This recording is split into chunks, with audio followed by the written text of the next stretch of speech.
We pray for wisdom from heaven to flood his heart, his mind, and Lord, you will guide him. By the blast of your anger, let the evil perish. Let their bulls go down to slaughter.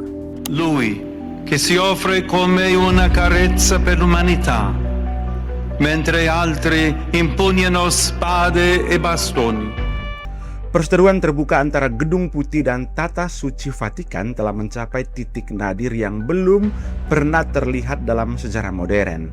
Ketegangan antara Presiden Donald Trump dan Paus Leo ke-14 bukanlah sekadar perselisihan politik biasa di sini. Ini adalah benturan yang sangat mendasar antara nasionalisme atau ultranasionalis Donald Trump dan kemanusiaan universal yang merupakan landasan dari pemikiran Paus Leo ke-14.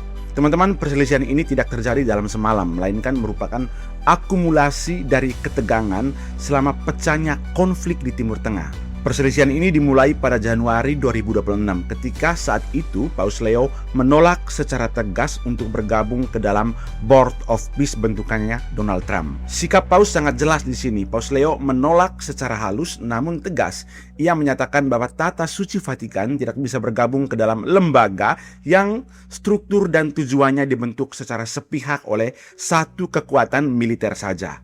Dampaknya, Donald Trump kemudian merasa dikhianati oleh Paus asal Amerika yang ia anggap sangat berutang budi pada Donald Trump sendiri.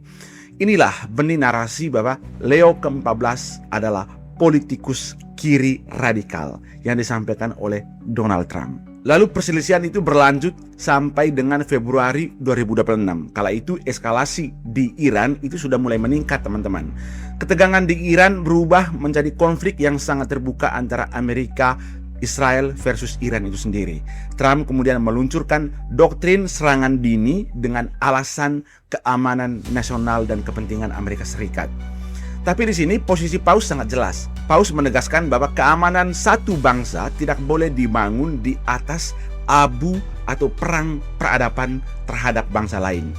Ia menolak narasi perang suci atau perang salib kedua dalam tanda kutip yang mulai digulirkan oleh beberapa faksi termasuk oleh Peter Hegseth, Menteri Pertahanan Amerika Serikat. Konflik pun berlanjut sampai Maret 2026. Kala itu Menteri Pertahanan PT Hegseth itu menggunakan bahasa keagamaan atau propaganda perang salib itu untuk membenarkan intensitas serangan udara ke Iran. Tapi lagi-lagi respon Vatikan sangat jelas.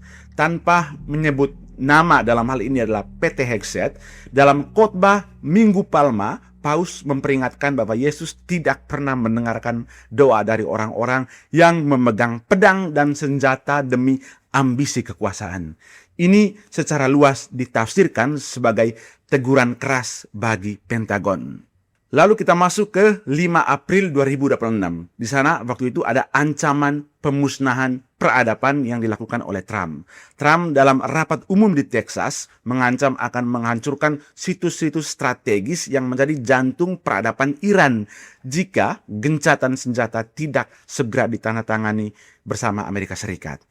Konflik itu kemudian berlanjut hingga 8 April 2026. Sesaat sebelum gencatan senjata akhirnya tercapai, Paus Leo ke-14 keluar dari tradisi diplomasi Vatikan yang selama ini cenderung diam ya teman-teman.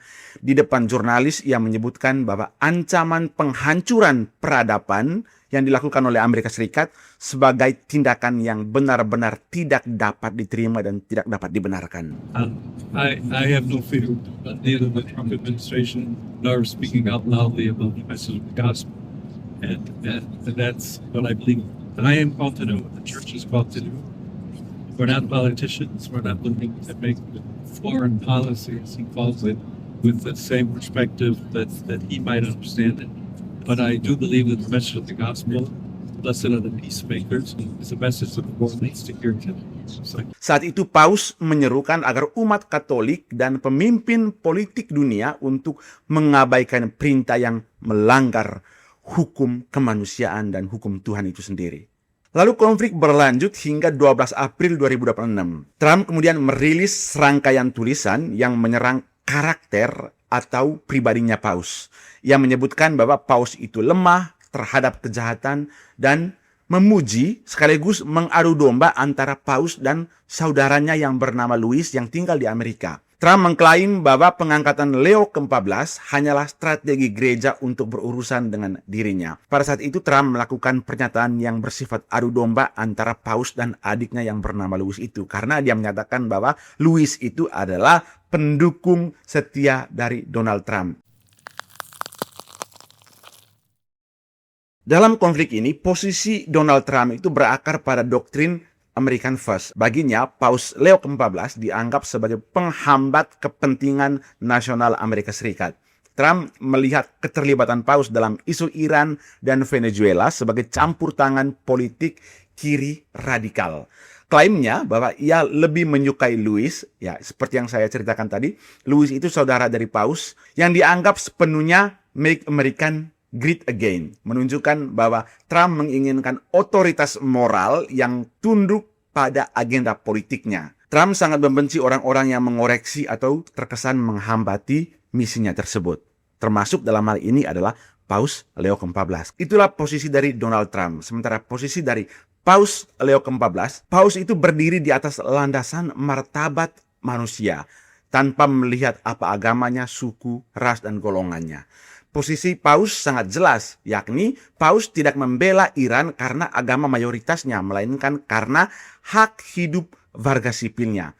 Dan warga sipil itu adalah manusia yang memiliki martabat yang luhur di mata Tuhan. Ia melihat melampaui sekte Katolik atau Muslim. Baginya, setiap nyawa yang terancam bom dan peradabannya dimusnahkan adalah tragedi kemanusiaan yang sangat melawan hukum kemanusiaan dan hukum Tuhan. Paus juga menolak terminologi atau istilah yang melibatkan agama seperti perang salib untuk membenarkan agresi dari Amerika Israel ke Iran. Paus memandang tata suci bukan sebagai pemain politik di sini, melainkan kompas moral yang harus bersuara ketika kekuatan besar dunia kehilangan arah kemanusiaan dan mengancam peradaban manusia itu sendiri. Nah, narasi yang dibangun oleh Paus Leo adalah pembelaan terhadap perdamaian yang sebenarnya tidak populer di Amerika Serikat, khususnya bagi mereka yang mencari keuntungan dari industri perang. Paus memahami bahwa jika Vatikan diam terhadap ancaman penghancuran sebuah peradaban di Iran, maka gereja kehilangan relevansi moralnya di sini dengan menolak narasi kita versus mereka, Katolik versus Islam, Barat versus Timur, atau Amerika Serikat versus Venezuela. Paus Leo sedang memulihkan posisi gereja sebagai jembatan perdamaian global. Ia mengingatkan dunia bahwa martabat manusia itu bersifat inheren atau tidak tergantung pada paspor, tidak tergantung pada ideologi politik, tidak tergantung pada orientasi agama seseorang. Konflik ini sangat berpengaruh terhadap pemilihan Presiden Amerika paruh waktu pada November mendatang ini. Yang kedua, dengan menyebut Paus sebagai politisi kiri radikal, Trump mencoba melucuti kekuatan moral dan integritas kepausan di mata publik internasional. Tapi sayangnya, siapa yang percaya dengan Trump dengan pernyataannya yang selalu berubah-ubah itu? Jika Paus berhasil dikerdilkan menjadi sekadar lawan politik bagi Amerika, maka kritik moral terhadap perang akan dianggap sebagai serangan secara asimetris terhadap Amerika Serikat. Yang ketiga, sikap keras Paus justru memberikan perlindungan moral bagi pemimpin negara lain yang ingin menolak agresi Amerika Serikat namun takut akan sanksi ekonomi. Kelompok ini salah satunya adalah negara-negara di Eropa, yang di mana satu sisi mereka menolak perang, tapi mereka juga takut dengan sanksi Amerika Serikat. Nah, Pauslah yang kemudian menyalurkan atau seakan menyalurkan suara mereka. Vatikan kemudian menjadi kutub alternatif bagi mereka yang menginginkan tatanan dunia berbasis perdamaian bukan dominasi militer. I have no fear, neither the Trump administration nor speaking out loudly about the message of the gospel. And that's what I believe. And I am called to know what the church is called to do. We're not politicians. We're not looking to make foreign policies involved with the same perspective that he might understand it. But I do believe that the message of the gospel, blessed are the peacemakers, is a message that the world needs to hear.